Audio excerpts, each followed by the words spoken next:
nuevamente a cada uno de los presentes aquí en este lugar y también los que en algún momento estarán viendo esta reflexión. Gracias a Dios que nos permite abrir la escritura, precioso libro, el hermoso libro, el tesoro que Dios nos dejó aquí en la tierra, su palabra. Y podemos abrirla allí en Jueces, capítulo 12. Recuerda que estamos Génesis, Éxodo, Levítico, Números, Deuteronomio, Josué, Jueces, por ahí está. Eh, la vez anterior habíamos visto cómo hubo una gran victoria de Jefté dada por Dios, eso sí se enfatiza, que la victoria que tuvo Jefté fue una victoria dada por Dios, no fue, él no la asignó a sí mismo o su capacidad, sino que Dios lo hizo. Y así mismo podemos hablar en todas las áreas de nuestra vida. Nosotros llevamos un tiempo en la vida cristiana, lo que llevemos, horas, semanas, meses, años, y las victorias que hayamos tenido, los avances que hayamos tenido, las cosas que hayamos alcanzado en el camino de la vida cristiana, ha sido resultado de lo que Dios hace en nosotros y por lo tanto Él merece la gloria, ¿cierto?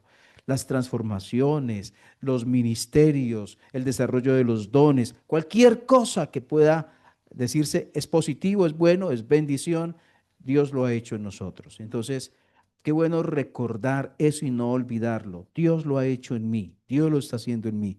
Lo puedo hacer porque Dios está trabajando en mí y así es posible. Entonces, eso es algo que recordaba Jecté. Dios dio la victoria. Pero ocurrió algo que veíamos la vez pasada acerca de una promesa que hizo Jecté que nunca debió haber hecho, era que la persona que saliera, la primera persona que saliera de casa, sería ofrecida en sacrificio, cosa que Dios no solicitó, no pedía sacrificios humanos, pero él hizo esa promesa, promesa que por haberla hecho, él termina cumpliéndola con respecto a su hija y le sacrifica de acuerdo a la promesa que había hecho a Dios. Después de eso, después de esa victoria, todo este suceso en Jueces capítulo 12, pasa algo interesante y ayer estaba mirando y qué curioso lo que sucede cuando hay victoria, en este caso del pueblo de Israel, sobre un enemigo que los había acosado por años. Y pasa que, versículo 1, entonces se reunieron los varones de Efraín y pasaron hacia el norte y dijeron a Jecté, ¿por qué fuiste a hacer guerra contra los hijos de Amón y no nos llamaste para que fuéramos contigo? Nosotros quemaremos tu casa contigo. Y Jecté le respondió, yo y mi pueblo teníamos una gran contienda con los hijos de Amón y os llamé y no me defendisteis de su mano. Entonces pensaba, bueno, aquí qué está pasando. Tienen un enemigo que es común, que los amonitas, que los están acosando, que están atacando una tribu, que van a avanzar a atacar a la otra. Se defiende, ganan, tienen victoria y se enoja la tribu de Efraín. ¿Por qué? ¿Cuál es la razón? Y saben, hay algo que sucede a nivel grupal y que sucede a nivel individual. Es que sentimos celos, nos sentimos excluidos.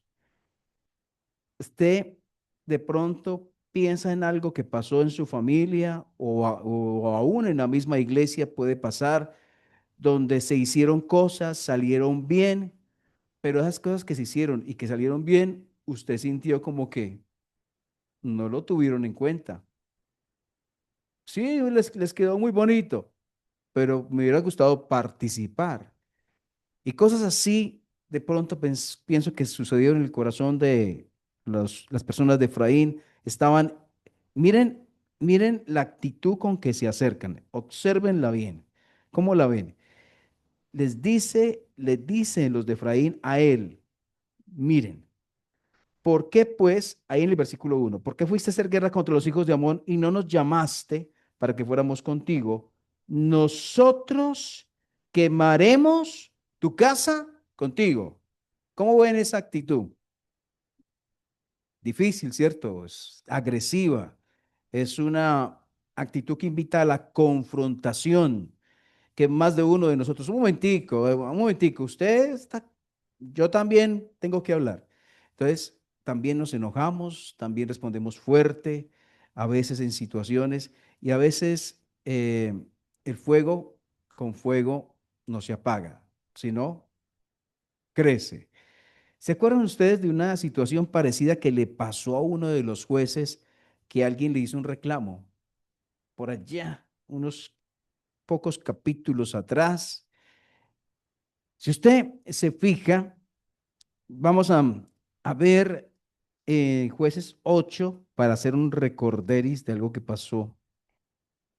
Y fue preciso con la misma tribu de Efraín, coincidencialmente.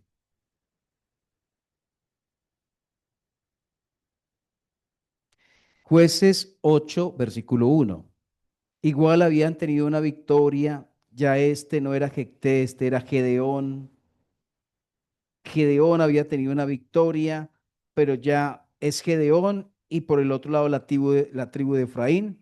Y dice 8:1. Pero los hombres de Efraín le dijeron, ¿qué es esto que has hecho con nosotros, no llamándonos cuando ibas a la guerra contra Madián? Y le reconvinieron fuertemente, a los cuales él respondió, ¿qué he hecho yo ahora comparado con vosotros? ¿No es el rebusco de Efraín mejor que la vendimia de Abiezer? Dios ha entregado en sus manos, en las suyas, Efraín, a Ored y a Seed, príncipes de Madián. ¿Qué he podido yo hacer comparado con ustedes? Entonces el enojo de ellos contra él se aplacó luego que él habló esta palabra. ¿Ven cómo Efraín se fue contra Gedeón y cómo respondió Gedeón? Me acordaba, hay un versículo que dice, la blanda respuesta quita la ira, mas la palabra áspera hace subir el furor. Y a veces nos dificulta, ¿cierto? Cuando nos enfrentan de una manera como tan fuerte, entonces uno quisiera también responder fuerte. Pero dice, la blanda respuesta quita la ira, mas la palabra áspera hace subir el furor. Cuando Gedeón fue confrontado, ¿cómo respondió Gedeón? Un momentico, lo que yo he hecho no es comparado con lo que ustedes han hecho. Lo que ustedes han hecho es mejor. Ustedes capturaron al príncipe. Yo no llego hasta allá. Y hablando de esa manera, de una manera humilde, razonando con ellos, los calmó. ¿Qué pasó aquí? ¿Hubo muertos? No. Pero cuando vamos y volvemos a Jueces capítulo 12. Resulta que Gedeón no es perdón, Jecté no es tan diplomático como Gedeón.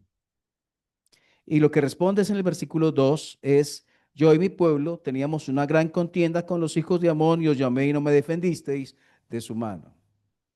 Muy bien, hasta ahí vamos a ver qué sucede. Viendo pues, versículo 3 que no me defendíais, arriesgué mi vida y pasé contra los hijos de Amón y Jehová me los entregó. ¿Por qué pues habéis subido hoy contra mí para pelear conmigo? Entonces, mire el versículo 4. Miren la diferencia entre una respuesta y otra, las consecuencias y hasta dónde llegamos. Versículo 4. Entonces se reunió Jecté a todos los varones de Galaad y peleó contra Efraín.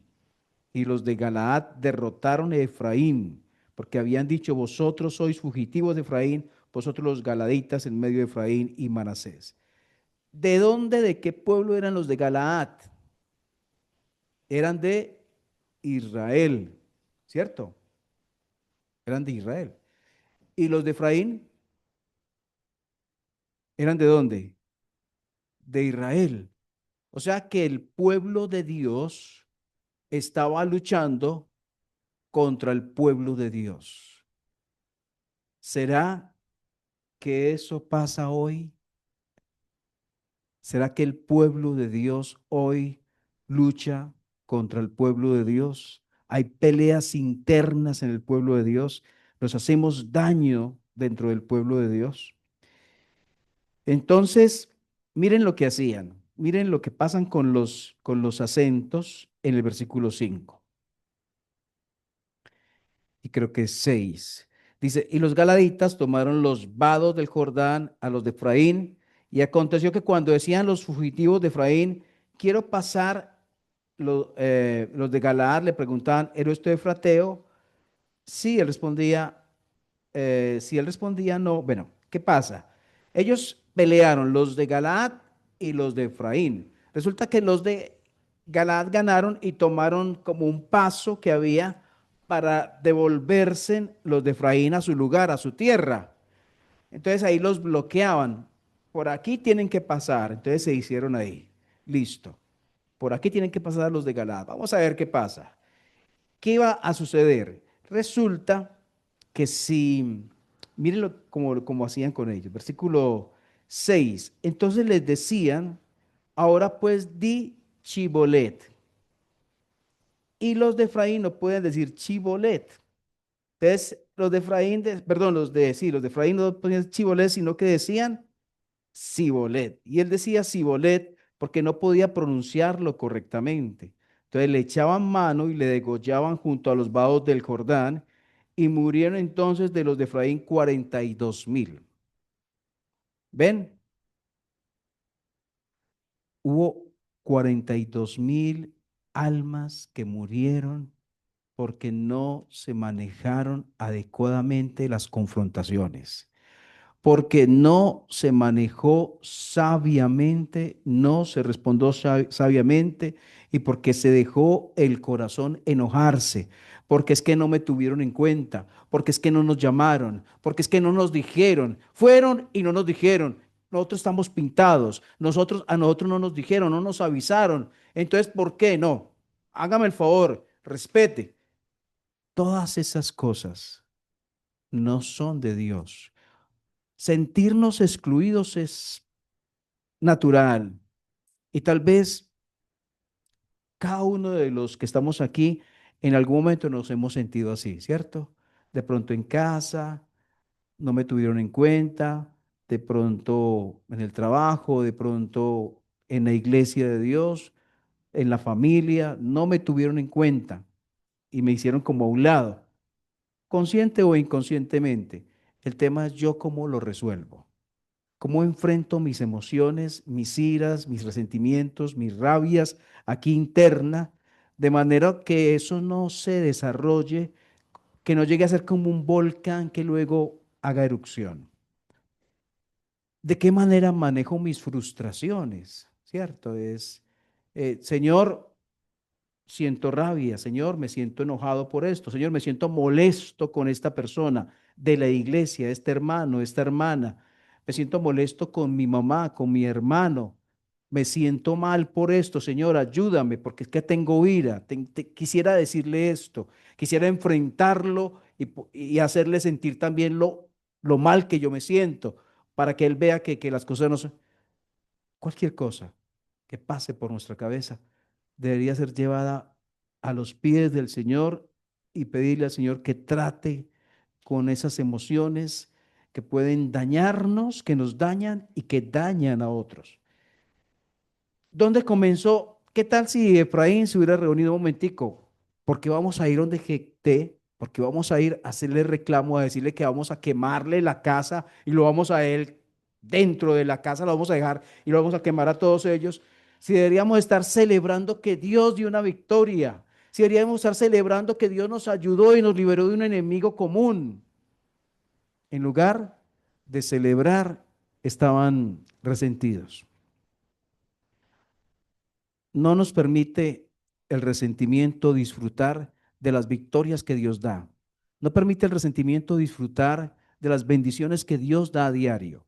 Dios puede tener tu mesa llena, la mesa, puede tenerte el cuarto, puedes tener trabajo, pero el resentimiento no te permite tener paz. Y no va a haber paz hasta que vayas a los pies del Señor y permitas que Él trate con eso. Y bueno, ya ven lo que resulta de todo esto, 42.000 muertos. 42.000 muertos. Versículo 7. Jecté juzgó a Israel 6 años y murió Jecté Galadicta y fue sepultado en una de las ciudades de Galaad. Una enseñanza, ¿qué enseñanza podemos sacar de esto? También pensaba. ¿Sabes qué es importante? La unidad del pueblo de Dios.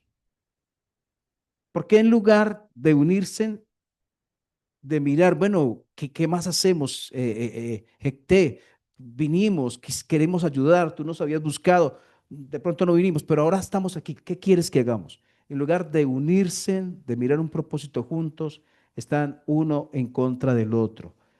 Dios quiere la unidad de su pueblo y algo que es atacado hoy mucho, demasiado, es la unidad en el pueblo de Dios. Miremos en Efesios capítulo 4. Efesios capítulo 4,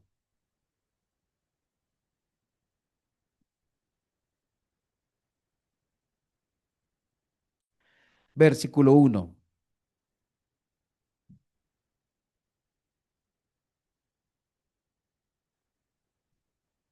Dice Efesios 4:1. ¿Listo? Yo pues preso en el Señor, os ruego que andéis como es digno de la vocación con que fuisteis llamados, con toda humildad y mansedumbre, soportándoos, ¿cómo? Con paciencia.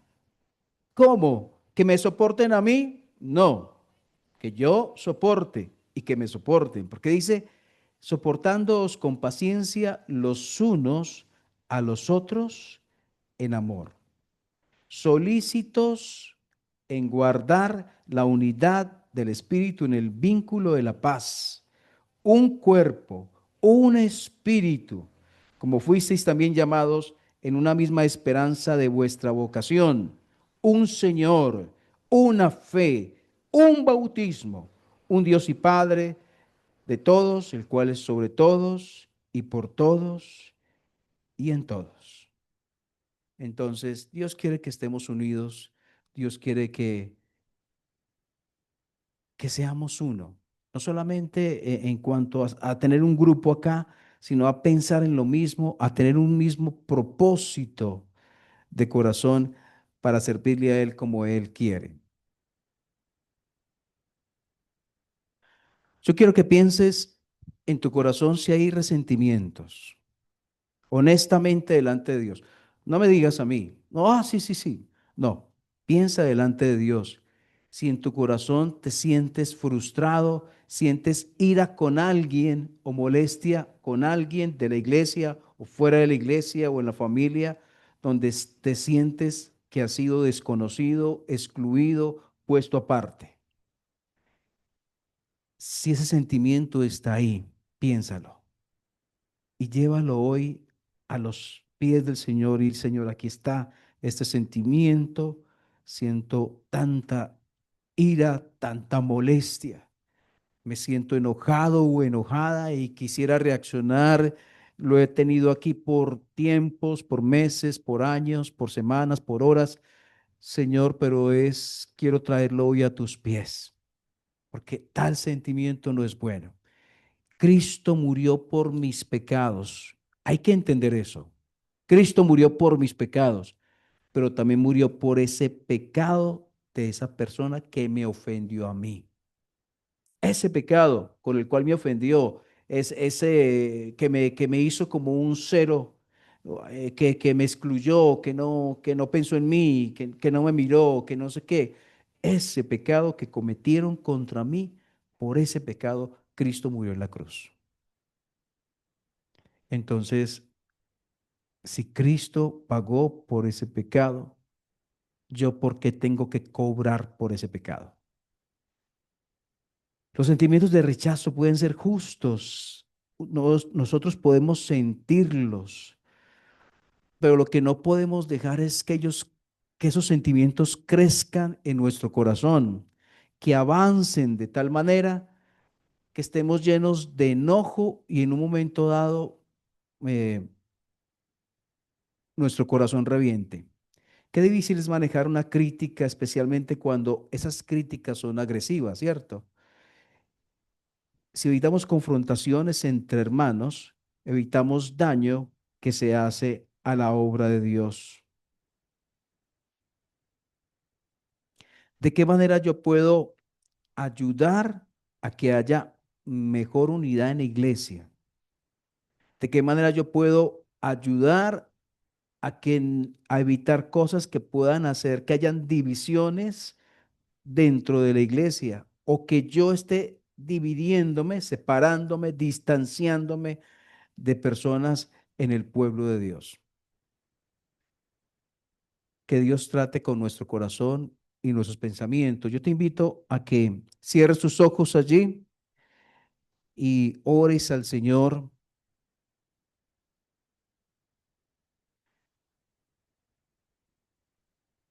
y pienses un momento, si aún no has venido a Jesús, si aún no has sido limpiado de tus pecados, si aún no eres un hijo o una hija de Dios, te invitamos a que puedas acercarte al Señor y decirle, Señor, yo quiero ser tu hijo, quiero ser tu hija. He tenido tantos pecados, he herido y me han herido. Siento resentimientos y seguramente he producido resentimientos en otros por mis actuaciones, pero quiero aprender de ti, quiero llegar a la fe, quiero entender, quiero colocar mi fe en Jesús. Puedes decirle al Señor de corazón esas palabras u otras allí. Dios escucha, Dios obra, Dios está obrando y Dios sigue obrando en nuestro corazón porque Él es bueno. Señor, gracias por cada uno de los presentes, por cada una de las personas que nos visitan. Bendícele, Señor. Oramos, Señor, que el Espíritu de Dios les ayude a entender el gran precio que Cristo pagó por ellos y por nosotros en la cruz del Calvario, para llevar nuestros pecados, nuestras ofensas allí. Pero también, Señor, gracias por cada hermano y hermana aquí presente, que hacen parte del pueblo de Dios, que han estado en luchas y batallas, y que en esas luchas y batallas, Señor, podemos decir que si hemos salido adelante, si hemos superado esas crisis, si hemos superado esas dificultades por las cuales hemos pasado, es porque tú lo has hecho en nosotros. Tú nos has dado victoria, tú nos has ayudado, tú has sido fiel, Señor. Pero también sabes, Señor, de los sentimientos que pueden asomarse por momentos. Sentimientos, Señor, de falta de entendimiento, de iras, de enojos, de malestares, de roces, de dificultades entre hermanos, de no sentirnos apreciados, tenidos en cuenta, de sentirnos excluidos, puestos aparte. eh, Todo eso que podemos sentir, Señor, para ir a tus pies, Señor, y pedir que tú obres en aquellos sentimientos que no están bien en nuestro corazón, que son manchados, contaminados, que son sucios, que son dañinos y que tienden a crecer si no atendemos estas cosas. Obra en nuestro corazón, Señor, y quita esos sentimientos que no están bien. Esos sentimientos, Señor, que cargan, que dañan, que destruyen primero nuestra vida y luego la de otros. Señor, ayúdanos. Y gracias por tu palabra. Gracias. En el nombre del Señor Jesús. Amén.